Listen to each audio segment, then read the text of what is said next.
Yes guys, welcome guys. This is Wanyela Job Matafari guys. This is Matafari guys, and you are watching the Olkak TV. You are watching the Olkak TV guys. We just changed the name from the Blockers Mask to Olkak TV.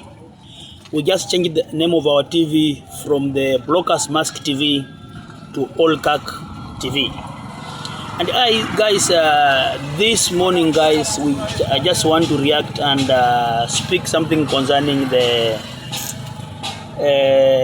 grand welcome of Sifuna guys. The grand welcome of Sifuna in Poster Grounds, Pungoma town, Pungoma County guys. And many people are talking guys. Many people are saying the rally was very much successful guys. But I have a lot of things to speak about that rally.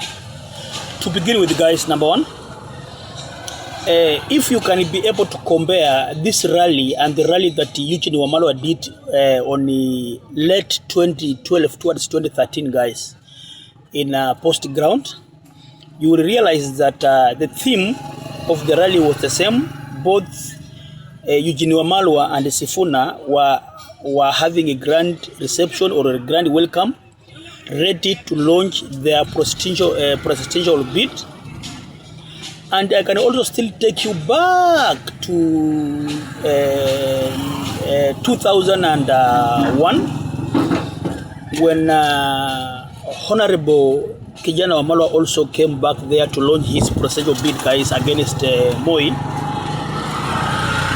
And if we were to compare the mammoths of the people or the multitude of the people guys, despite cropping of the video, you will realize guys that the rally that Kijana Wamalwa, the former vice president, during the year 2001 guys, late 2001, the rally made by Eugene Wamalwa the year late 2012, and the rally made yesterday by Honorable Sifuna. Actually, the rally for Eugene was much bigger compared to yesterday's rally for Sifuna. This is my observation. Despite Eugene did not have the hookup, the publishing, being advertisement or done the advertisement done by the main media stream, Eugene Wamalwa had a bigger rally, but he was not published compared to Sifuna, who has been published since last week. They have been advertising this rally since last week and came yesterday. Look at all the major TV stations ranging from Citizen TV, KTN, all those TV were closed their day business, and all of them were on the ground following Sifuna each and every time he was moving and wherever he was going. This explains that Sifuna is being pumped by not just himself, but by so many forces behind it, the forces which are anti-Ruto or the anti-government forces. Now, if you come back to the name of my TV, the Olgak TV, this is actually coming out of the plutocracy. Plutocracy is actually the governance system whereby very few rich men, 2, 3, 4 rich men come together and create the oligarchs. Creates the oligarchs, those who are to play or the characters in their movie world. So the plutocracy coming from plotter and crazy, which is a kind of a governance, an established governance whereby the governors are not seen in TV. They are behind the scenes. They manipulate the leaders whom we see in the TVs, and those leaders carry their policies and their assumptions. I just want to say something 1, 2, 3. Number one, when Ruto came into being 2022 for his election, the plutocracy, the European elites, the Americans, the Europe people used him as a foreman or a playboy or the main oligarch who, after promising the Kenyan hustlers plenty of goodies, mamambogas and all other those people, the time he stayed or he got the office, guys, he had to play as per the rules of the plutocracy. The plutocracy, these are the people who are running the IMF, guys, the World Bank, the UN. You see, they make the policies, they create issues, and the oligarchs carry, facilitate, and implement the policies, whether the policies are good or are bad. Policies like LGBTQ, policies like overtaxing of citizens, policies like climate change, policies like climatography, policies like videography, and the idea of our new world order. All these guys are done by the oligarchs, having put in the office by the plutocrats.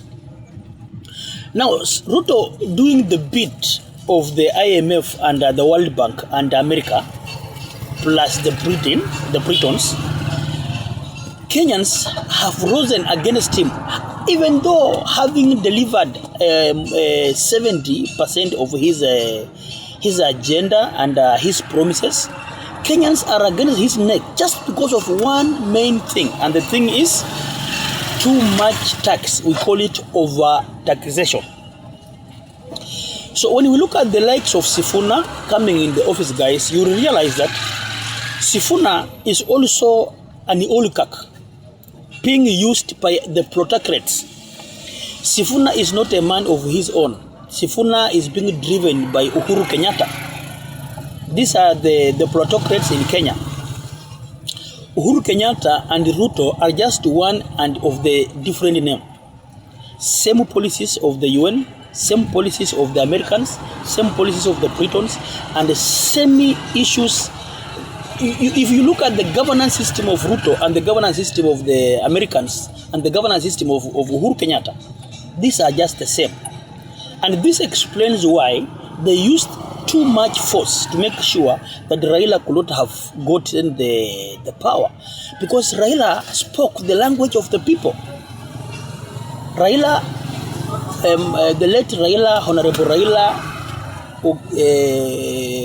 Odinga, spoke the language of the common Kenyan citizen, and because of that, the plutocrats cannot and could not allow him in the office, because he was not for themselves, he was for himself.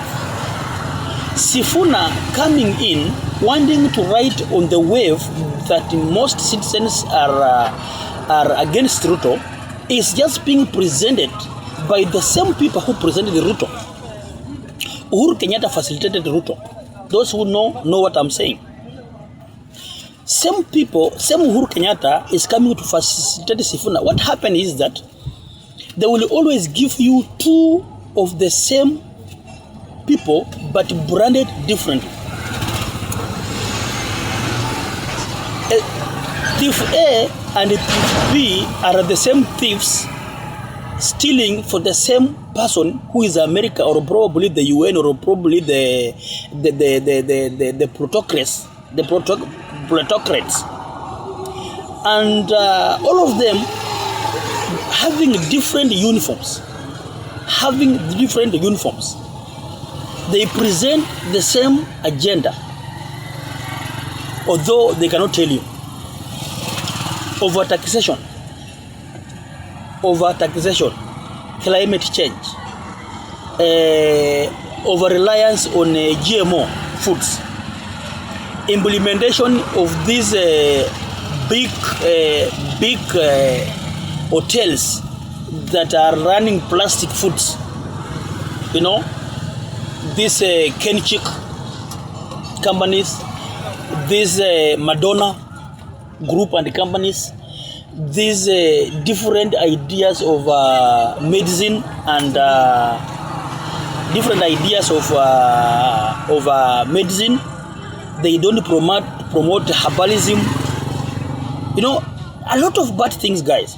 These are the same offshoots of the elites, the one elite, the one seeing eye. Most people refer to the name as the Illuminati. Actually, it is the 3 or 4 groups of the same: the Skull and Bone, the Illuminati, the Freemasonry, the Red Cross or the Red Crescent. So many of them. These are the people of the same group. They serve the bigger protectorates, who are the Rothschild, the Clintons, the Rutherford, the 13 elite genealogical family of the bloodline of the US and the Britons, having emanated for the last 5,000 years. You see, they have the establishment. These are the people who are managing or running the banking system. These are the people who are running the education system. These are the people who are running the food industry. These are the people who are running the weapons. You know, both the biological weapons warfare and the modern warfare. These are the people who are running the electronic manufacturing, the phones, the internet, you know. So guys, whoever who can tell you or who want you to imagine that Sifuna probably or Kalonzo or any other person going to be a better option than Honorable Kasongo, then these are just people who don't know what is happening. These are the people, we call them the sheeps. You know, when you are a sheep, you are ready to be fed, and whatever they feed you, you don't complain. Sheep are like prisoners. They are like the peasants. You know, they have done mind control. So you expect that things can come to be better because they are promising you better things, but nothing will change. Let me ask you, if you have heard the rally of Sifuna, despite so many people bombarding him that he should be the president or should run for the president, number one, how many members of parliament accompanied him to the rally? Let's assume that Bungoma is having like 37 members of parliament. Luya members of parliament, right away from Trans Nzoia, Bungoma, Mumias, Malava, Kabras, Dia, Vihiga, Kakamega. How many members of parliament accompanied Sifuna? How many governors, sitting governors were with him? How many sitting senators? How many the CEOs or the non-renowned engineers? How many were with the Sifuna on the ground? When we talk about the elder, the Bukusu elders or the Luya elders, how many Bukusu elders accompanied Sifuna apart from Muskari Kombo, who is having issues with Angola because of Fort Kenya? So apart from Muskari Kombo, how many, and Pifolo Wakoli, actually apart from Muskari Kombo and Pifolo Wakoli, how many, and Burut Nabuela, how many Luya elders do we have? We have more than 50 Luya elders. In terms of ranking, who is the highest ranking Luya elder? The highest ranking Luya elder is the person who is called